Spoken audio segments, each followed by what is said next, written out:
Hello students, so I am back with a new story, the unification of Germany.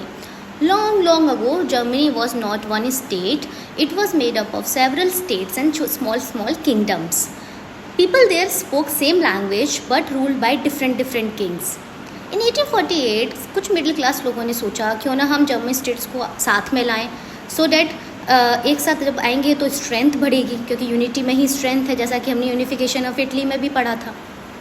So they came together and formed a big meeting called Frankfurt Assembly.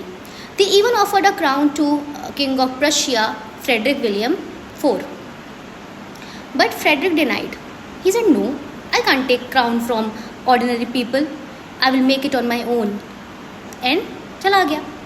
उसके बाद अब कैसे होगा अब unification? So the dream of unified Germany had to wait. फिर आते हैं Ottoman Bismarck. ये भी प्रशिया के ही प्राइम मिनिस्टर थे. इनको आर्किटेक्ट ऑफ जर्मनी भी कहा जाता है.